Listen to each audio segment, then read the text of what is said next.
So, welcome to podcast number 14. It is number 14.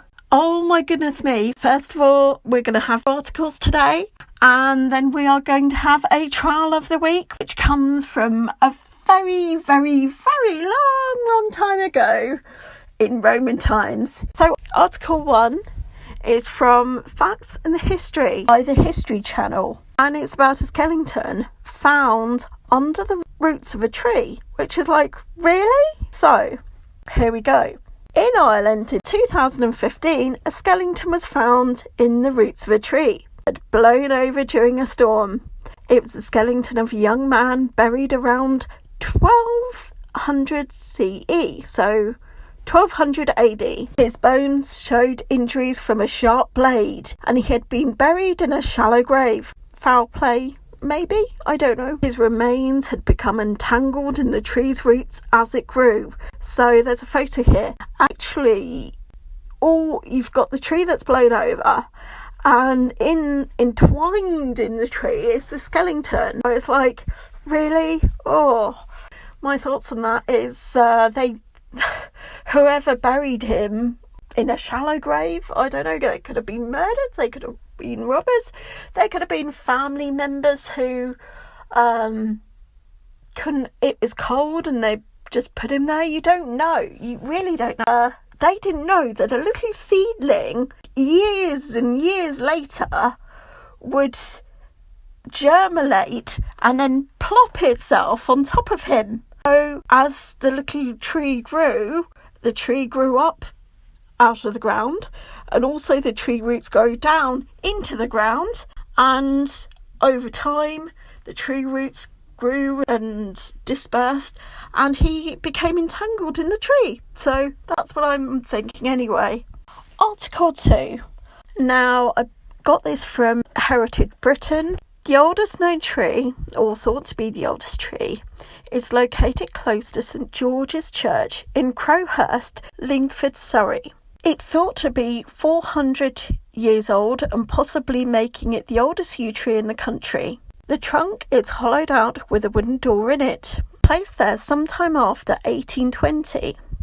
The yew is in need of a little support and has the help of a few wooden supports. In 1820, the villagers of Crowhurst hollowed out the bow of the tree, so like the insides of the tree, and made like a little room out of it. It's amazing. Oh, I'm going to try this again. I have tried to record this bit for 3 times and it hasn't bloody worked. So, right, we shall record article number 3. It's about Paris Catacombs, and it's an article, and it's about mysterious happenings in the tunnel. Really? Yeah, whatever. The reason why I'm doing this, most of you will be aware that I'm actually going to Paris in a couple of months' time. So yes, I saw this and I thought, oh, this looks good, and I really want to go and see it among all the other stuff I've got planned to do with history and museums. But if I don't go this time, I'll go next time. That's my thinking. Anyway, hopefully the recording won't fail me this time. No, the recording won't fail me this time, so we'll try again. In the 18th century, 1700, Parisian cemeteries were overflowing with bodies, and they didn't have enough space to bury people.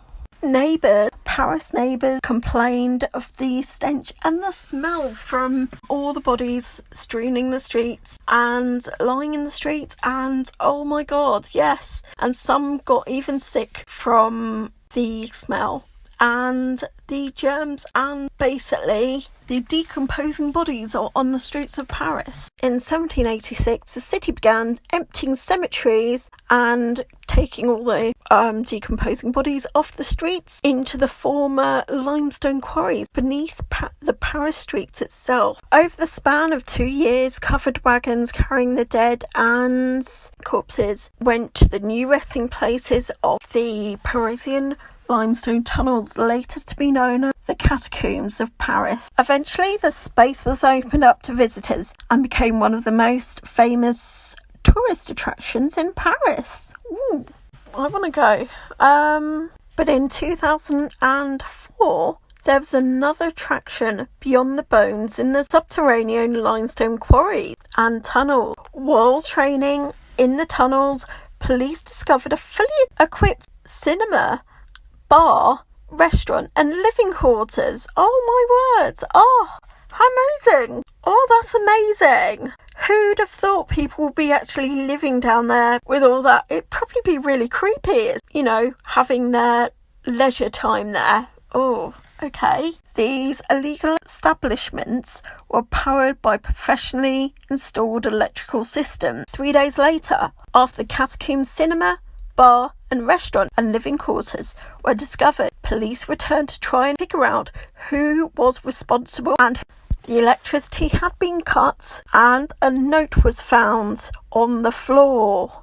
It said, and it read, the article doesn't say whether they actually is from Atlas Obscure. The article doesn't say whether they were caught or not, so who knows?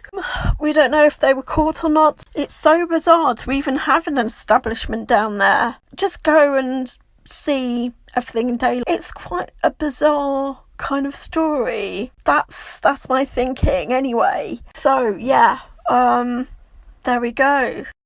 So trowel of the week. The trowel of the week is... It is Roman. It is Roman. You know I love my Romans, and I thought this was very, very funny. Absolutely funny.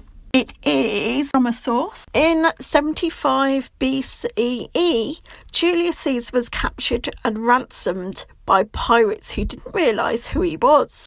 Oh dear. The whole time he was their captive, he bossed them around. From time to time, he also warned them he would have them crucified. The pirates assumed he was a crazy person, but after he was released, he came back to capture the naughty pirates, then crucified them. Caesar was 25 years old and travelled to study in Rhodes, where he was captured by the pirates.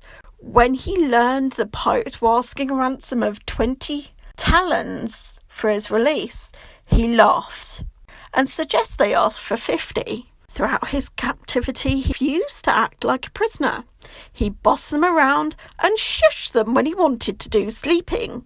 He also made them listen to speeches and poems he was working on. Whenever the pirates weren't impressed by his writings, he said they were too rowdy. Caesar was released. He then gathered his naval force and went back to the island where he had been held captive. He found the naughty pirates, who were still there fortunately, and captured them. Later, when the governor of Asia seemed hesitant to punish the pirates, Caesar personally went to the prison that all the naughty pirates were kept in and had them crucified himself. So you got this guy who is on a revenge mission, I think. That's funny. He was on a revenge mission and he wouldn't let it slip that they had been totally obnoxious and totally awful to him. So yeah, that is my podcast for today. Podcast 14. Please like, please share, please subscribe, and please go and check out my social medias. So yeah, please stop by, have a look, and I will see you next week. Take care. Bye.